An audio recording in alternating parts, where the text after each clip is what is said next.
Hey my lovelies, this is MUTULU and today I'm going to be showing you a curry.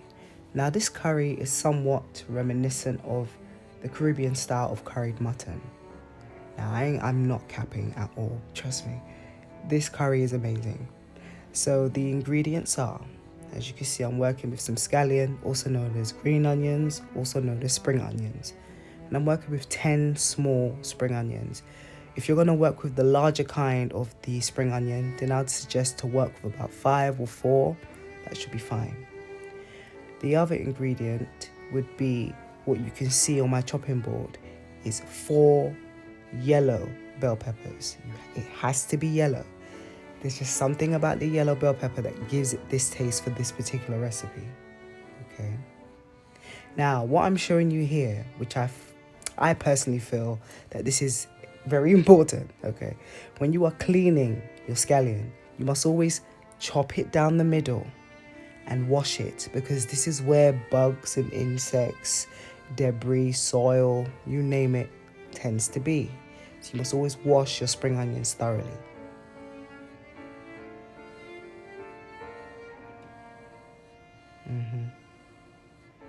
Now you want to discard that water and then just roughly chop it.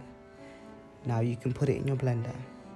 You're going to do the same for your bell peppers. Wash them thoroughly, chop them up, put them in your blender.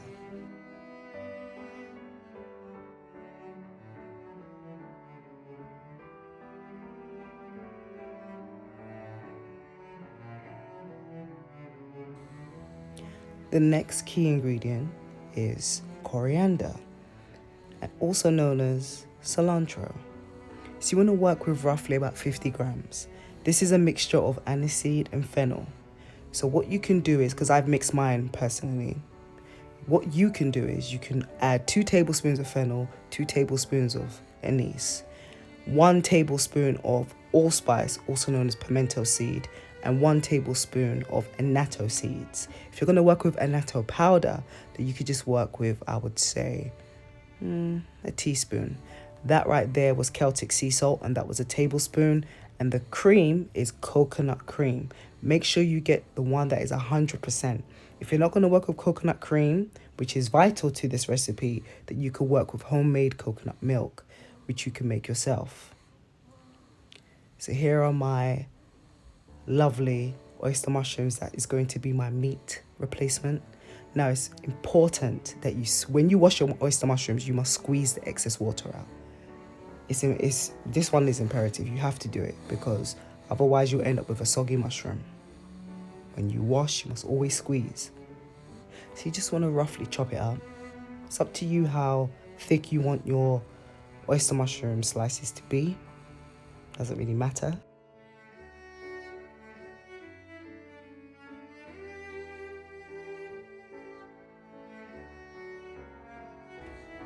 So I'm going to be preparing this dish in my Salad Master, the 12-inch electric skillet. If you're interested in getting one of these, then just let me know. I'm a Salad Master consultant. I can hook you up. Here I'm working with some grapeseed oil. You can work with avocado oil. It's up to you. And now we're going to just fry our oyster mushrooms. So here I'm using roughly about a tablespoon and a half of clove powder, and I'm working with eattolivenotodie.com's all seasoning. It's called all seasoning, and I'm using roughly about, I would say that looks about a 1/4 cup. Obviously it depends on how much mushrooms. Actually no, that was roughly about 1/2 cup. It depends on how much mushrooms you're cooking. I did not weigh my mushrooms, so I cannot tell you. Personally, I do everything by eyeballing, so I hope you catch the feeling here. The syrup that you saw me add to the mushrooms was date syrup. And I also added some sea salt as well. Some Celtic sea salt. Actually, I think it was the smoked sea salt I used for this one. So here you just want to brown it, okay? Never add fresh mushrooms to a stew. God, it's an insult. I've seen many of you send me your videos of you preparing certain dishes, and it's terrible. You must cook your mushrooms first, whether you want to bake them or you want to saute them as I'm doing. Well, I'm frying, I ain't really sauteing. Come on now. And then you would add it to your stews and whatnot, okay? Please don't commit that crime anymore. Now here, what I like to do is after I've sauteed them, I'm going to put them in the oven, bake them and let them just get a little bit, crispy. Not too crispy, but small. Just make sure that they're cooked well. I know you're thinking, well, they look kind of cooked well. They look overdid in the pan. No, egghead, no. No, it's because of the clove powder. That is why it looks very dark, okay? Yeah, motor mouth, okay? So I'm going to repeat the process here and finish off frying the other batch.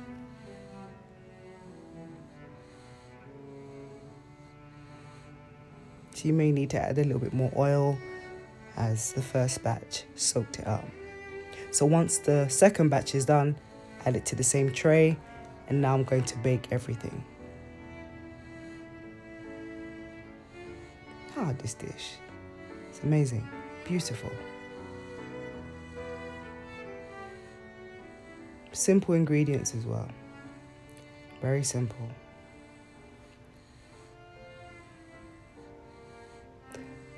So here is our curry stock that we blended. And I'm going to take roughly about, what cup size is that? I think that's half a cup. So let's just say a cup and a half of the sauce and put it on the mushrooms as a marinade, and then we'll bake it. So at least that curry can also infuse into the mushroom before I add it back to the stew, which you will see later. So now we're going to let that simmer. I'm going to add a bit more date syrup to it because I wanted it to be a little bit more sweeter, but not too sweet. No, I wouldn't advise that you use agave, okay? Date syrup is the thing here. This is the best sweetener to use, not agave. So I'm going to add some red onions to it, just, for a bit more flavor and depth to the stew. And I also added a teaspoon of wild caraway seeds as well. So the caraway is somewhat a replacement for cumin. It tastes similar to cumin, so you could use that. And just for those that don't know, the annatto seed is what gives it its color. And the coriander, the fresh coriander, also gives it its curry color. So the annatto seed is the alternative for turmeric.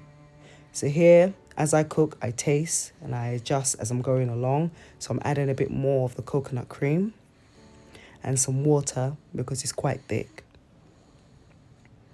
I added roughly about half a cup of water.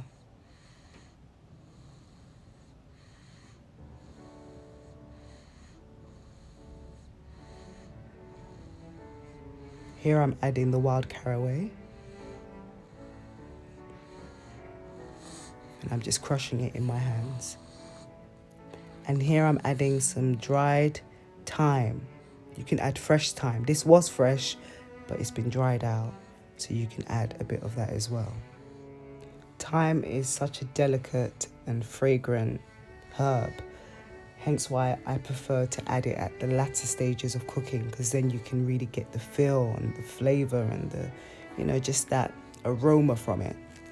And it's a lot more pungent as well. Whereas if it's been boiled out for long periods of time, you don't really get that freshness of it. So I like to add it at different stages of cooking, but mainly at the latter part of cooking. So here it's been probably cooking now for about, I'll say 35 minutes, and it's done. Here I prepared some wild rice previously, which I will show you how to do. It's very easy without having to soak it the night before and all this jazz. I love this dish. I'm just having a little taste, as you can see, but I do prefer it with the white rice alternative in my cookbook, Cook with MUTULU, but I've also got a video which I will upload and show you how to prepare. This dish right here, I know it's going to bring comfort. I trust that it will serve you and your family very well. Enjoy, lovelies.